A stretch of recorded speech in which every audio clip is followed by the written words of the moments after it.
Cuando se anuncia una vaguada o una tormenta, nadie puede ser indiferente, definitivamente.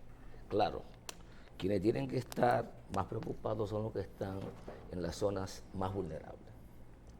Pero todo el mundo tiene que estar pendiente. Yo digo esto a propósito de los temas vinculados a el proceso de reforma que se supone va a iniciar este país, en el que va a afectar a todos, a los que votaron, a los que no votaron, a los que tienen representante en el Congreso, a los que no tienen representante en el Congreso. Por lo tanto, es un tema o son temas que involucran a la sociedad en sentido general. Y a veces uno no entiende algunas posturas que exhibe la clase política. Y quiero referirme rápidamente, por ejemplo, al tema de la reforma constitucional, que ha planteado desde hace ya bastante tiempo el presidente de la República. Y uno observa, por ejemplo, la posición que ha asumido Fuerza del Pueblo. Fuerza del Pueblo ha dicho que si se reforma la Constitución va para la calle. Digo, pero esa es la misma Fuerza del Pueblo cuyo presidente en el año 2015, después del tablazo de Juan Dolio, planteó que había que fijarles unos candados a la Constitución. Esa es la Fuerza del Pueblo que estaba exigiéndole a su gobierno y que pactaron una segunda reforma antes del 20 para establecer unos candados que implicaban aumentar el quórum para que la Constitución se modifique. Digo, ¿qué cambió hoy día? Que ya no hacen falta esos candados que ustedes exigían en el 2015. ¿Cuál es la condición que ha variado? Ya no son necesarios los candados, por ejemplo. Entonces el margen de que si yo puedo estar de acuerdo o no con la reforma constitucional, pues tiene que tener argumentos de peso. Usted no se puede vivir la vida contradiciéndose a sí mismo, sin que ningún evento haya ocurrido que pueda indicar su cambio de postura con respecto a determinados temas. Cuando Leonel se declaró el guardián de la Constitución, se pasó del 15 al 19 planteando la necesidad de los candados a la Constitución. Hoy día no son necesarios, pero válgame Dios. ¿Cómo explicar esto? Yo creo que usted no puede estar siempre escupiendo para arriba, y aquí la clase política sufre de eso, y al final termina cayéndole, como se dice popularmente, su saliva encima. Eso hay que revisarlo. Usted no puede oponerse a la cosa por oponerse. El tema de la reforma fiscal. Tenemos 9 años de retraso. De esos 9 años, estamos en el 2024 y se debió hacerse en el 2015. De esos 9 años, por lo menos hay 5 que correspondieron al Partido de la Liberación Dominicana y no hubo forma de que se planteara la reforma. Yo digo, y no solo la reforma, yo quiero insistir en el pacto fiscal. Creo que es un mandato no solo de ley, yo creo que es un compromiso que tienen las autoridades de que estos temas que afectan a la colectividad tiene que trascender su discusión al ámbito de las estructuras partidarias, al ámbito inclusive del gobierno, porque el gobierno viene hoy, se va mañana. Entonces, aquí lo que tenemos que seguir es tratando de ver cómo estas olas de reforma impactan lo menos negativamente posible a la mayoría de los ciudadanos. Yo creo que, a pesar del retraso, me parece que no debiéramos ir con tanta prisa. ¿Por qué? Si tenemos un nuevo año, 9 años, sin convocar el pacto fiscal y sin hacer la reforma del 2015 en lo adelante, porque hay que resolverlo en 2 días. Que alguien me diga por qué hay la urgencia. Si cada año que pasa, ha dicho impuestos internos, que aumentan las recaudaciones, cada año que pasa, dicen los que gobiernan, el país está mejor. El país está mejor cada año que pasa. No niego la necesidad de que nos aboquemos a discutir el tema. Ahora, ¿cuál es la reforma que necesitamos? Michelle mencionaba el tema de ampliar la base impositiva. Ese es el mismo sistema de regresión de impuestos y no de progresividad. Es para los que menos tienen, sigan pagando más que lo que tienen. Porque el ITEVI es un impuesto que lo paga el consumidor final. Es un impuesto directo al consumidor final. Sí, pero tú dijiste algo que tenemos que prestarle atención. Yo te hablo de que antes de hablar de cuáles van a ser esas bases de la reforma, yo te hablo de, en el caso del impuesto sobre la renta, que hay unas figuras que se habla del impuesto a las ganancias, del anticipo y todo eso, que parece que se va a hablar de ventas, de que van a haber 2 opciones, o mantener el modelo de porcentajes de los beneficios o irnos al modelo de porcentaje de la venta bruta. Eso es lo que yo digo ahora. Dijiste algo que yo creo que es fundamental y lo traté el otro día con Pedro Brache en una entrevista y decimos, ¿por qué es que tenemos que hacer una reforma fiscal? Esa es la base de la reforma. ¿Es porque nos falta dinero para completar el presupuesto? ¿Es porque tenemos un déficit? Porque no me van a decir que por un compromiso que tiene 10 años, 20 años de la Estrategia Nacional de Desarrollo 2030, que ya estamos llegando al 2030. Claro. Entonces, ese es el tema. ¿Por qué? ¿Qué andamos buscando con una reforma fiscal? Andamos buscando simplificar los impuestos, organizar los impuestos, eliminar que la gente que no paga, pague, ampliar la base, pero con un fin fundamental.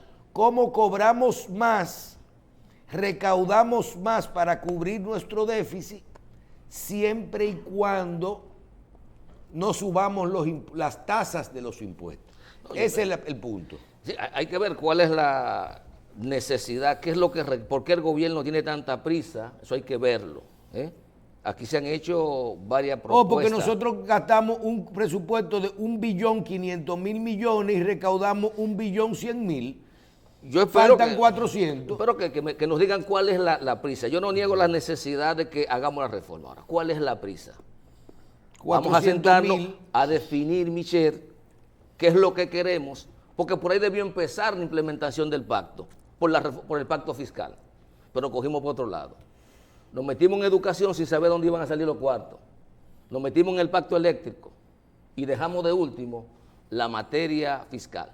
¿Por qué los anteriores gobiernos no implementaron la reforma ni hicieron el pacto? Toda esa pregunta hay que responderla y saber hacia dónde es que vamos, qué es lo que queremos.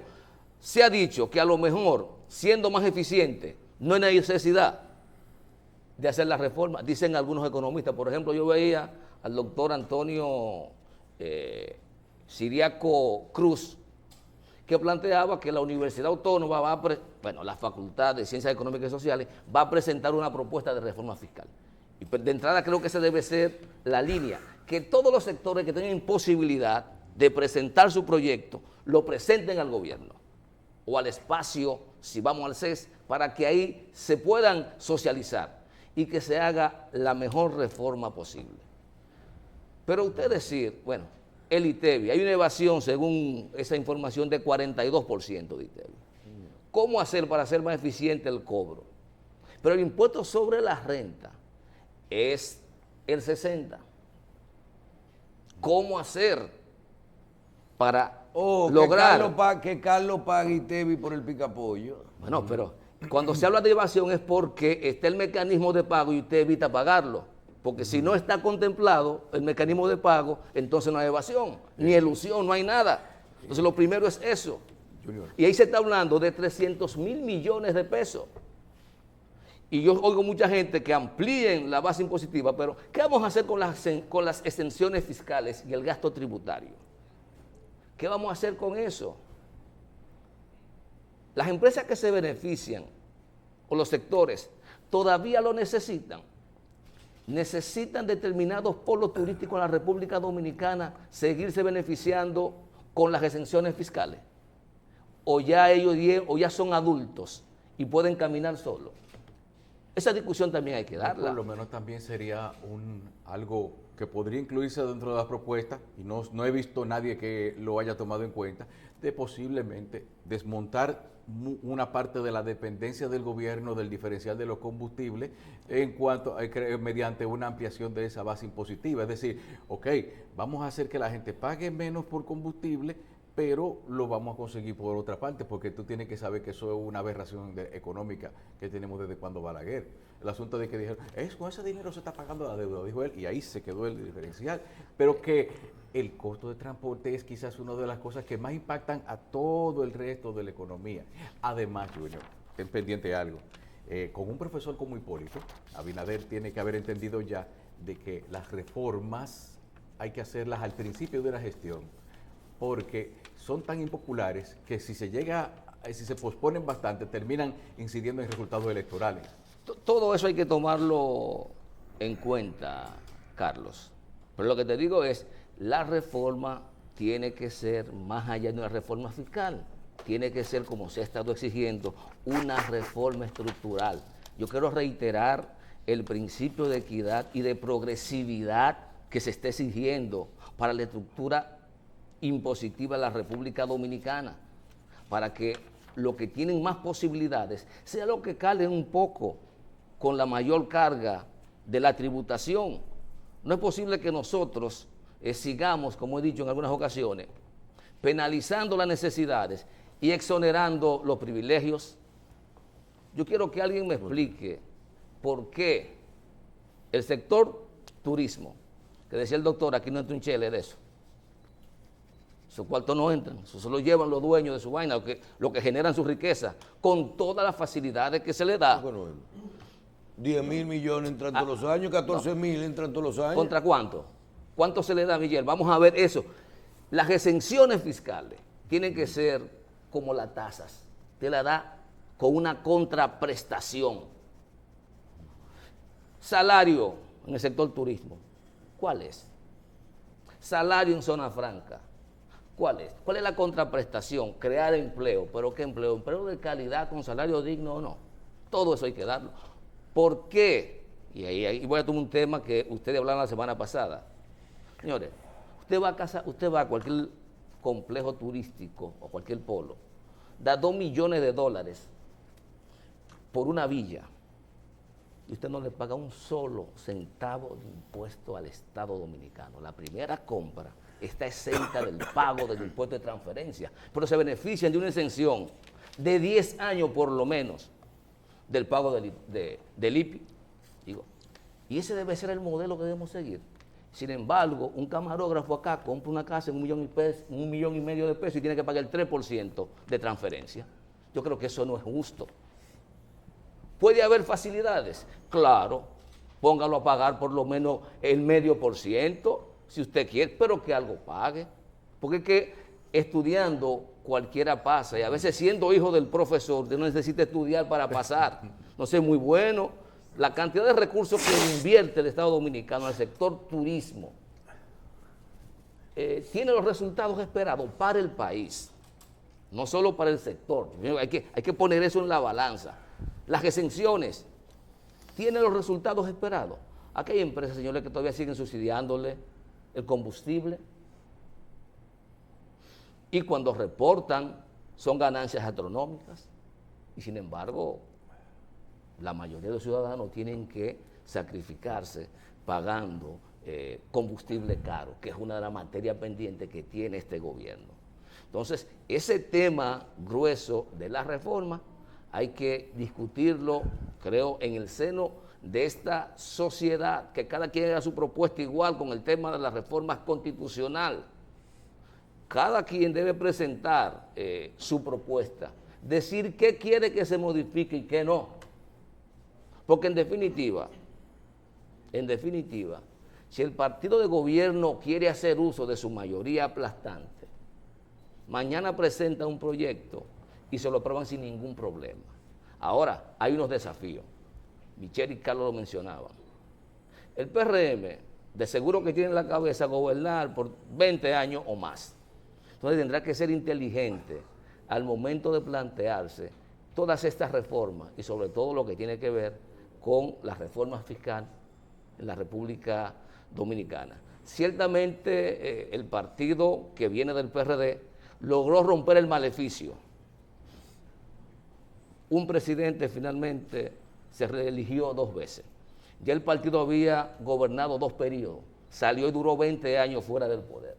Evidentemente que todo eso debe estar dando vueltas no solo en la cabeza del presidente, sino también de ese partido, de ver cómo van a manejarse en el Estado, para saber si van a ser merecedores de uno u otros mandatos consecutivos en la República Dominicana.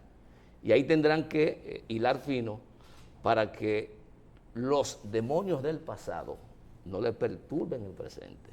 Recordemos el 84. Recordemos el 84. Entonces la inteligencia debe ponerse, el olfato político, ver que efectivamente se necesitan cambios estructurales en la República Dominicana.